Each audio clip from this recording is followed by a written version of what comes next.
El Señor esté con ustedes. Lectura del Santo Evangelio según San Marcos. Gloria a ti, Señor.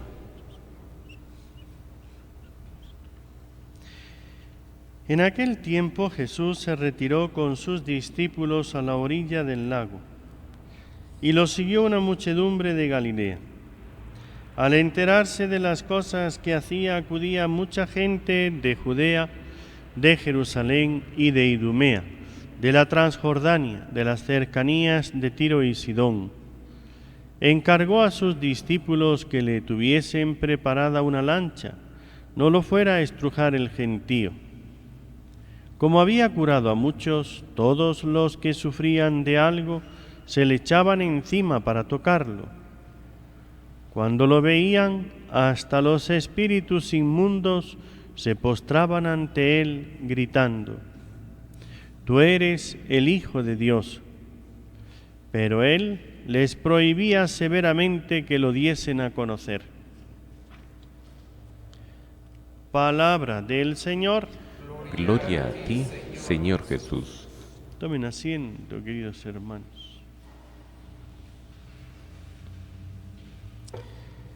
Amados hermanos en nuestro Señor Jesucristo y María Santísima nuestra Madre, Jesús recorre los distintos pueblos y ciudades, y Jesús solamente hace una cosa: hacer el bien, con la palabra, con los milagros, las curaciones, a todo el mundo, consolando, haciendo el bien, a cada uno el bien que necesita, y a todos el bien de la verdad, el bien de la vida eterna. Tanto es así que la gente se enteraba, se lanzaba sobre él. Por eso les dice a los apóstoles que le tengan una barca preparada, porque ya en el mar no se van a poder tirar encima y pueden retirarse, porque todo el mundo quería tocarlo. Y cuando uno busca algo y no tiene suficiente paciencia o prudencia, no le importa empujar a los demás ni tirarse encima de Jesús con tal de curarse de la enfermedad, hasta empujarle al mismo Jesús que le va a curar. Y a la vez que vemos en el Evangelio a Jesús que va haciendo el bien, vemos a los fariseos que cada vez va creciendo más su envidia y su odio. En la lectura del libro de Samuel, en este primer libro que estamos siguiendo en las lecturas de estos días, es una parte salteada, va tocando varios sitios. Primero, al regresar de la guerra, David mató a Goliat. Después de matar a Goliat, el filisteo, el pueblo de Israel se crece y vencen a los filisteos, hacen una guerra donde el triunfo es bien grande y aplastante. Y cuando regresan, dice la Sagrada Escritura, el libro de Samuel, como ven ustedes, la culpa siempre de las mujeres. Las mujeres empezaron a cantarle a David, Saúl mató a 1000, David a 10.000. Y aquella copla le sentó tan mal a Saúl, eso de a él 1000 y a David 10.000. Aquí ven ustedes, esto es una cosa que tenemos que aprender y mirarnos a nosotros mismos, vigilarnos. Saúl le sentó mal, se enfureció y empezó a tenerle ojeriza, es decir, envidia, pero una envidia que llegó hasta el odio que llegó hasta buscar la muerte de David. Ahora vamos a preguntar, la culpa, la causa, la razón, el motivo, la ocasión donde Saúl llega hasta este odio, por eso dice, y a partir de aquel día Saúl le tomó ojeriza a David, delante de su hijo Jonatán y de sus ministros. Saúl habló de matar a David. Saúl ya hablaba, hay que matar a este, pero si lo que ha hecho es el bien, te ha eliminado a tu peor enemigo. Ninguno en el ejército, ni él que es el rey más grande que todos los demás. Saúl era alto, le sacaba la cabeza a todo su ejército, a todos sus hombres. En Israel era el hombre más alto, le sacaba la cabeza a todos y era el rey ahí grandullón al frente del ejército. Pero se encontró con otro más grande que él, con un Goliat que medía casi 3 metros. Todavía este le sacaba la cabeza a Saúl y Saúl se veía pequeño delante del otro. Pues, a pesar del bien que le ha hecho David, llega a tener hasta odio con deseo y hablando de matarlo. Pregunto, la causa, la ocasión, la circunstancia, el motivo de que Saúl llegue a tener ese odio, ¿es David? No. No es por culpa de David, no es David el causante de que Saúl tenga envidia, odio, hasta desearle la muerte y buscar cómo matarlo. David no ha hecho nada para que le desee la muerte. El problema no está en David, el problema está en el mismo Saúl. El problema está en que Saúl tiene dentro de sí esa inclinación, esa soberbia, ese egoísmo, de tal manera que para él quedar bien no le importa matar y destruir a los demás. Busca su propia soberbia, su propio orgullo por encima de todo. Entonces David, ¿qué ha hecho? Ha sido la ocasión donde Saúl saca lo que lleva dentro, muestra lo que hay dentro de él. Es decir, si tú estás despeinado, con la cara sucia y los ojos legañosos, si tú tienes arrugas, verrugas, heridas, la culpa no es del espejo que te veas mal. El espejo no es el que te hace que tú te veas mal y despeinado. Eres tú el que estás así. Y el espejo te muestra lo que hay en ti. Eso es todo. Si cuando tú te pones delante del espejo, te enfadas porque ves esa cara y le tiras una piedra, no por eso cambias de cara. No por eso ya estás bien peinado. Lo que tienes que hacer es lavarte la cara, es peinarte. Y entonces, y luego sonreír, tener una cara donde puedas mostrar lo que hay dentro de ti. Y entonces cuando mires al espejo, verás lo que hay en ti. No es que el espejo te muestra otra cosa. Eso fue lo que hizo David. Simplemente darle la oportunidad a Saúl a que sacara bondad de sí, a que fuera bueno. ¿Y qué hizo Saúl? Sacar envidia. Envidia hasta el odio. Odio hasta la muerte. ¿Ve? Sacó lo peor de sí. Tú tienes dentro de ti parte buena y parte mala. Tú tienes dentro de ti inclinación al bien, inclinación al mal.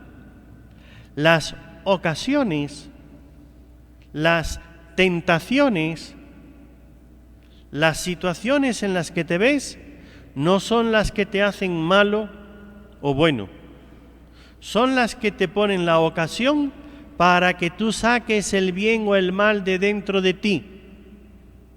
Miren, Saúl, aunque en este caso se salta, ¿no?, del capítulo 18 al principio, se salta al capítulo 19. Hay unas partes que salta ahí en medio. La lectura de hoy no es continuada un texto, tiene dos partes para abreviar, porque si se leyera todo no daría tiempo en el año de leer todo la Biblia, ¿no? Entonces,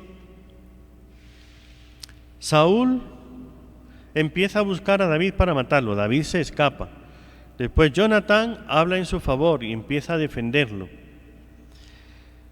Pero después de que aquí, por eso digo, aunque hoy dice, Jonatán le dice a su padre Saúl, en favor de David, el rey no ofenda a su siervo David, él no te ha ofendido, lo que él hace es en tu provecho, él se jugó la vida.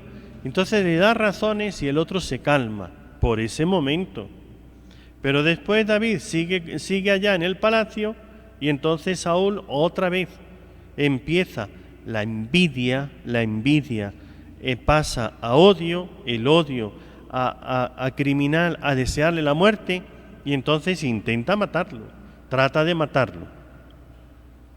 Tanto es así que David tiene que escaparse de él y ya tiene que vivir siempre lejos de Saúl, porque Saúl, si lo encuentra, lo mata. Saúl ya no para, claro que no lo mata, porque siempre se le va a escapar.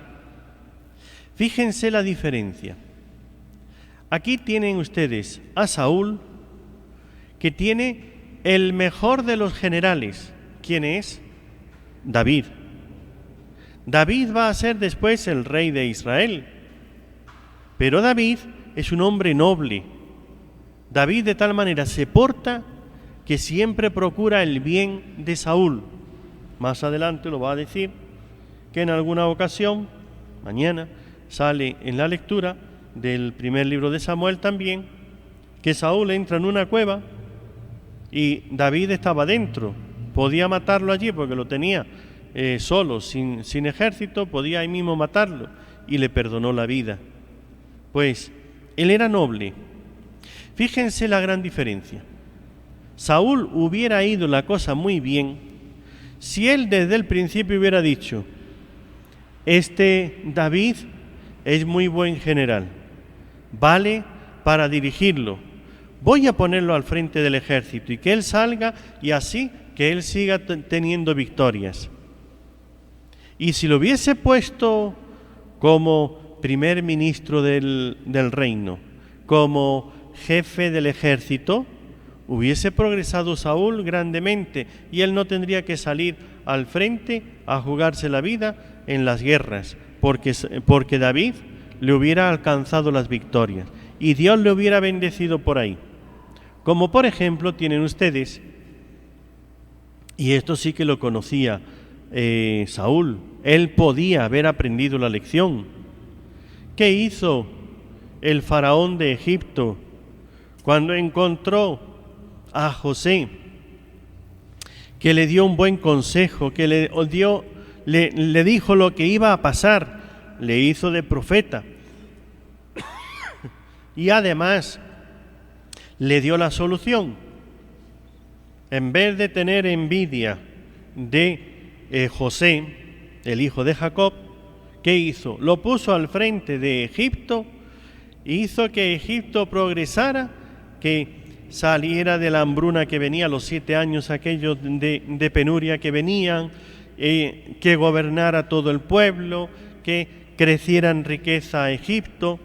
Realmente la salvación para Egipto fue del faraón el acierto de poner a José al frente de todo el mandato del reino del faraón de Egipto. Pues ese ejemplo que tuvo con el faraón y José, si el rey Saúl hubiera sido más inteligente, hubiera dicho, en vez de tener envidia, odio dentro de sí y haber sacado eso, hubiera dicho, no, este hombre lo está haciendo bien, Dios está con él, vamos a ponerlo al frente para que todo marche bien. Que la gente le canta a él, pues que le cante, pero el beneficio lo tiene él sigue siendo el rey. Pero no, quiso él dejar que se apoderase de él, porque tengan esto en cuenta, Saúl comenzó todo con la envidia. Al no contrarrestar la envidia, no luchar, sacar de sí la envidia, pasó a odio. Con el odio hasta la muerte. Y entonces tuvo el rey Saúl la depresión. Le vino una depresión. Y ya toda su vida sufrió de depresión. Momentos más altos, momentos más bajos. La palabra depresión no sale en el libro de Samuel, pero el hecho sí. Entonces dice que un espíritu, que le atacaba un espíritu de tristeza, que eso es la depresión, pero lo dice de otra manera.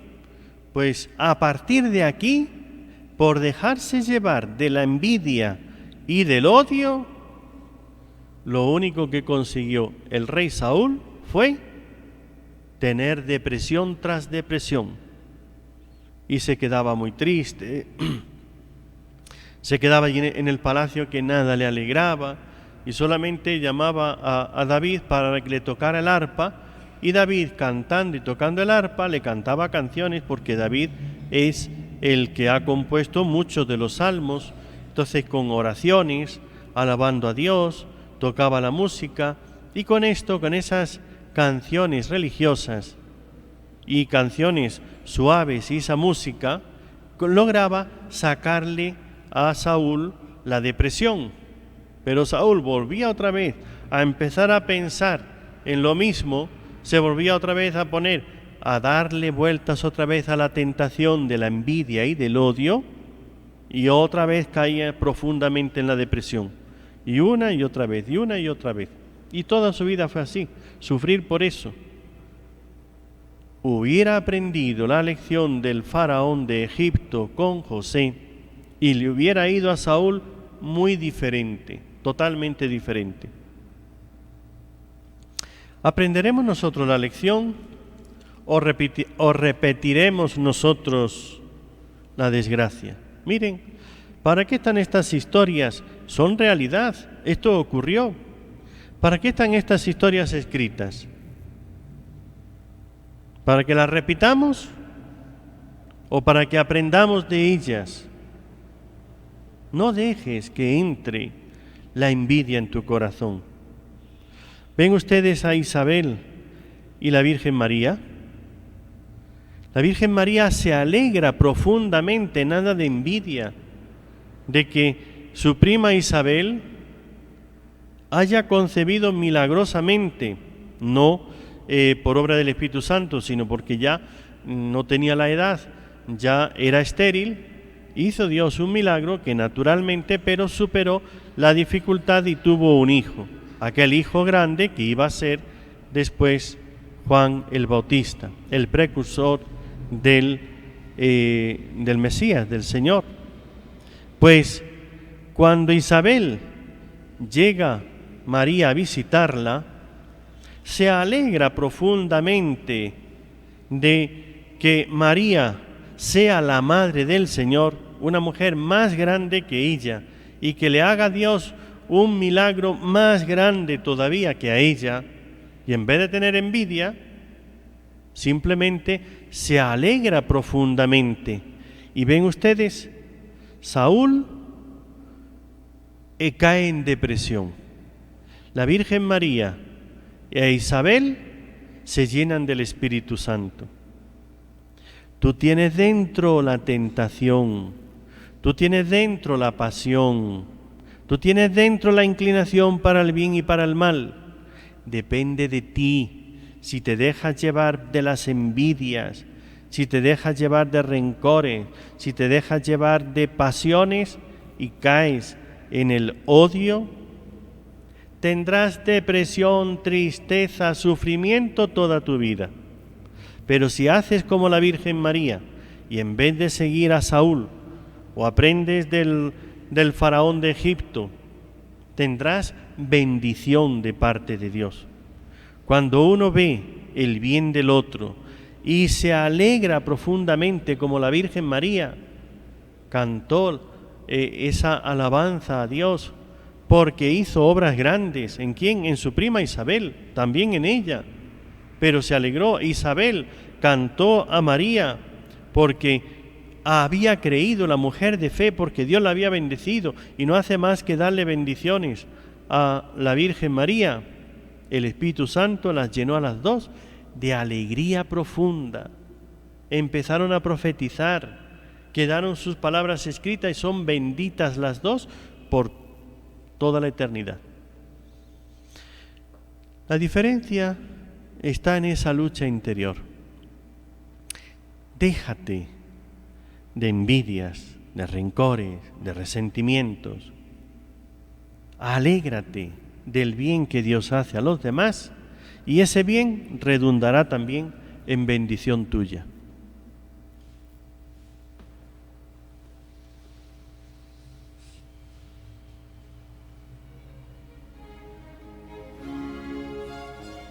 Reflexionamos brevemente sobre el Evangelio y la homilía que acabamos de escuchar.